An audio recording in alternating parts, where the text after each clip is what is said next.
আসসালামু আলাইকুম বন্ধুরা, আশা করি সকলে ভালো আছেন। আপনারা সবাই দেখতেছেন কৃষি উদ্যোক্তা 24 ইউটিউব চ্যানেল এবং কৃষি উদ্যোক্তা 24 ফেসবুক পেজ। দর্শক বন্ধুরা, আজকে আমাদের এই ছোট্ট ভিডিও আলোচনা বিষয় হচ্ছে ধানের মাজরা পোকা দমনের সহজ উপায়। অর্থাৎ আমরা ধান ক্ষেতের মাজরা পোকা দমন কিভাবে করব, অর্থাৎ কোন ধরনের কীটনাশক স্প্রে করলে বা কোন পদ্ধতিগুলো গ্রহণ করলে খুব দ্রুত অল্প টাকার মধ্যে এবং অল্প সময়ের মধ্যে দীর্ঘদিনের জন্য মাজরা পোকা দমন করতে পারবো।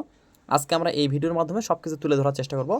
অবশ্যই দর্শক বন্ধুরা এই ভিডিওটি না টেনে পুরোপুরি দেখার চেষ্টা করবেন। তো চলুন কন্টিনিউ করে আজকের পুরোপুরি ভিডিওটি।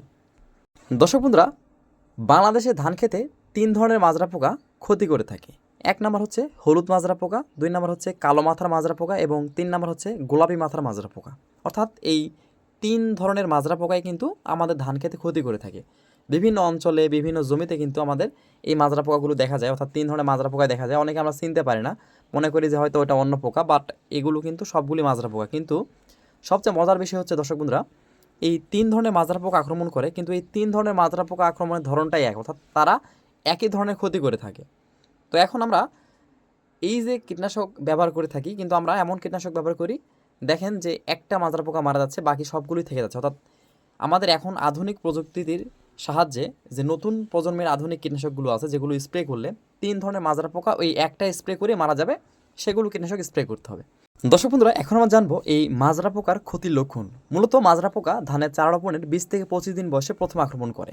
তো যখন আক্রমণ করে তখন দেখবেন এই মাজরা পোকার যে ক্রিয়াগুলো থাকে, তারা কাণ্ডের ভেতরে ঢুকে খেতে থাকে এবং ডিগগুলো কেটে দেয়। তখন এটাকে মরা ডিগ বা ডেড হার্ট বলা হয়।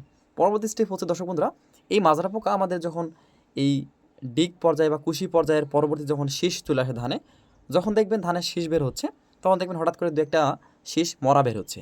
তখন দেখবেন এই শীষটি টান দিয়ে তুলে দেখবেন ওই আস্তে করে টান দিয়ে উঠে আসতেছে সহজে, এবং গোড়ায় দেখবেন মাজরা পোকার ক্রিয়াগুলো থাকে, অনেক সময় থাকে না। এটাকে বলা হয় হোয়াইট হেড, অর্থাৎ আমাদের মরা ডিগ বা মরা শীষ।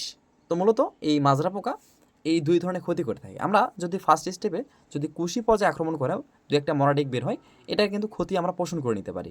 কিন্তু যদি পরবর্তী স্টেপ হচ্ছে আমাদের শীষ পর্যায়ে আক্রমণ করে, তখন কিন্তু এটার ক্ষতি আমরা তুলতে পারবো না বা ওটা আমাদের নষ্ট হয়ে যাচ্ছে। তো সেক্ষেত্রে আমাদের প্রথম পর্যায়ে যদি আক্রমণ করে কীটনাশক স্প্রে করার পরে যদি মাজরা পোকার আক্রমণ থাকে, এটা কিন্তু আমাদের কোনো ক্ষতির লক্ষণ নয়।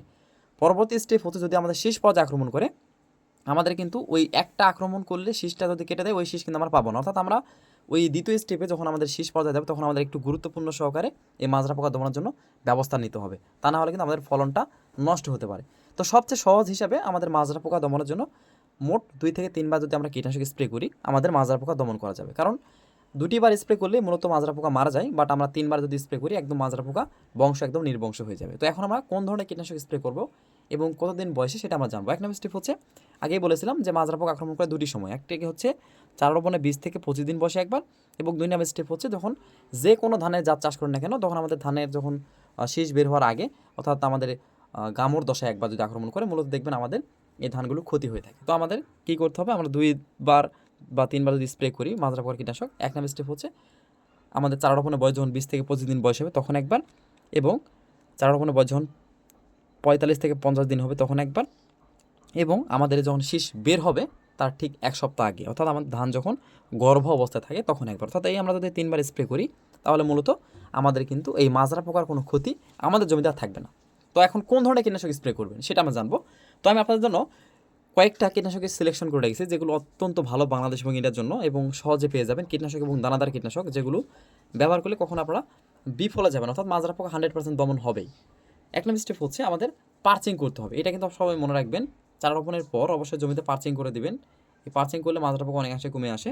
তার পরবর্তীতে কীটনাশক ব্যবহারের বিধি হচ্ছে সিনজেন্টা কোম্পানির ইনসিপিও। আমি আগে বলেছিলাম যে ভিত্তাকও কিন্তু অতটা ভালো কাজ করে না। ইনসিপিও 20SC, এটা নতুন প্রজন্মের একটি কীটনাশক। এই মাজরা পোকা দমানোর জন্য এনসিপিওটা অবশ্যই ব্যবহার করতে পারেন। এটা হচ্ছে নিঃসন্দেহে ব্যবহার করবেন, 1 নাম্বার। 2 নাম্বার স্টেপ হচ্ছে ইনতেফা কোম্পানির দামার। দর্শক বন্ধুরা, দামার এটা কিন্তু অত্যন্ত ভালো এবং জনপ্রিয় একটি কীটনাশক মাজরা পোকা দমানোর জন্য। 100% কাজ করবে যদি আপনি দামারটি ব্যবহার করতে পারেন। 3 নাম্বার হচ্ছে এসিপ্রিট প্লাস, এটি হচ্ছে এসিআই কোম্পানির, এটাও অত্যন্ত ভালো এবং ভালো মানের একটি কীটনাশক। এসিপ্রিট প্লাস চাইলে এটা আপনি ব্যবহার করতে পারেন, মোটামুটি খারাপ নয়। আচ্ছা, 4 নাম্বার হচ্ছে সান্টা প্লাস, এটা হচ্ছে ম্যাকডোনাল্ড কোম্পানির। বাংলাদেশে বিভিন্ন অঞ্চলে কিন্তু সান্টা প্লাস পাওয়া যায় এবং এটা রেজাল্ট অত্যন্ত ভালো। এটা কিন্তু দুটি কীটনাশক পদ, একটি হচ্ছে সানটাপ আর একটি হচ্ছে সানটাপ প্লাস। দুটি মাজরা পোকা দমনের জন্য ভালো, আপনারা চাইলে ব্যবহার করতে পারেন নিঃসন্দেহে। আচ্ছা, 5 নাম্বার হচ্ছে এম গোল্ড। আসলে এম গোল্ডটা কিন্তু মাজরা পোকা দমনের কীটনাশক নয়, এগুলো কিন্তু আসলে মাকড় দমনের কীটনাশক। কিন্তু আসলে এখানে যে গ্রুপগুলো দেওয়া আছে মাজরা পোকা দমনের জন্য অত্যন্ত ভালো কাজ করে থাকে। তো যদি আপনাদের ভালো মনে হয় এই এম গোল্ডটি ব্যবহার করতে পারেন, এটা মাজরা পোকা দমনের জন্য কাজ করে থাকে। এটি হচ্ছে টেন্স এগ্রো লিমিটেড কোম্পানির এম গোল্ড, এটা আপনি ব্যবহার করে দেখতে পারেন, মোটামুটি ভালো কাজ করে। আচ্ছা, 6 নম্বর কথা যদি বলি তাহলে ওয়ান স্টপ। ওয়ান স্টপটা কিন্তু মূলত হচ্ছে ইঞ্জিনিয়ার্স কোম্পানি, এটাও কিন্তু মাজরা পোকা দমনের কীটনাশক নয়। যেখানে দেখবেন যে প্যাকেটে কিন্তু মাজরা পোকা দমনের কীটনাশক নয় লেখা আছে, তারপরও আপনারা কিন্তু এটা ধানে মাজরা পোকা দমন করতে পারবেন। অর্থাৎ যেখানে যে গ্রুপগুলো ব্যবহার করা হয়েছে সেই গ্রুপের কীটনাশকগুলো মাজরা পোকা দমনের জন্য অত্যন্ত ভালো কাজ করে থাকে। আচ্ছা, পরবর্তী স্টেপ হচ্ছে আমাদের নেট শট। এই নেট শট কীটনাশকটি কিন্তু অত্যন্ত ভালো, যেটা বাংলাদেশে বিভিন্ন অঞ্চলে পাওয়া যায়। এই নেট শট কীটনাশকটি অত্যন্ত ভালো, আপনারা চাইলে ব্যবহার করতে পারেন, মাজরা পোকা দমনের জন্য অত্যন্ত ভালো। তার পরবর্তীতে হচ্ছে রেড কার্ড। আসলে দর্শক বন্ধুরা, রেড কার্ড এই কীটনাশকটি কিন্তু ভালো, যেহেতু মাজরা পোকা দমনের জন্য মোটামুটি বিভিন্ন অঞ্চলে ব্যবহার করা হয়ে থাকে এবং কৃষক পর্যায় থেকে ভালো ফলাফল পাওয়া যাচ্ছে। রেড কার্ড এটাও ব্যবহার করতে পারেন, অত্যন্ত ভালো।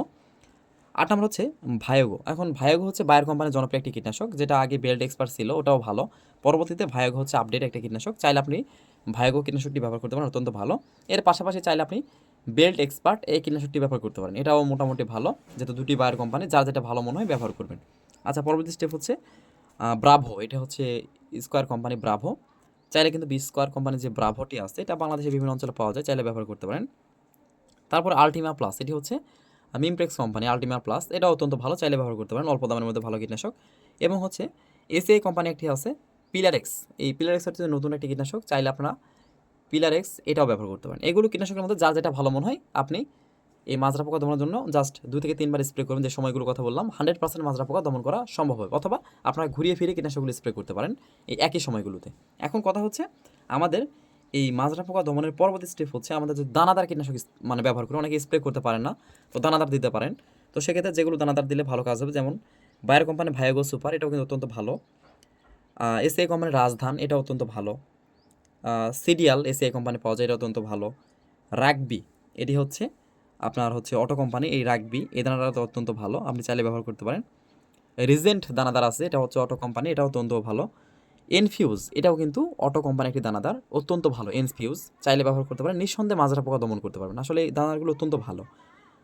সর্বশেষে হচ্ছে ফাটেরা। ফাটেরা হচ্ছে পেট্রোক্যাম কোম্পানি। আসলে দর্শক বন্ধুরা, আমি যে কীটনাশক এবং দানাদারের কথাগুলো বললাম সবগুলোই মাজরা পোকা দমনের জন্য অত্যন্ত ভালো।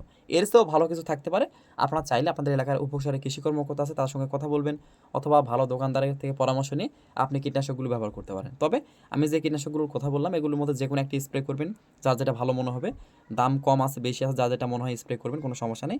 এবং যে দানাদারের কথাগুলো বললাম এগুলো ব্যবহার করে দেখতে পারেন, অত্যন্ত রেজাল্ট ভালো পাবেন। তো আশা করি আজকে সব কিছু বুঝতে পেরেছেন। আজকে এই পর্যন্ত, দেখা হচ্ছে নতুন কোনো ভিডিওতে। সবার ভালো থাকবেন, আল্লাহ হাফেজ।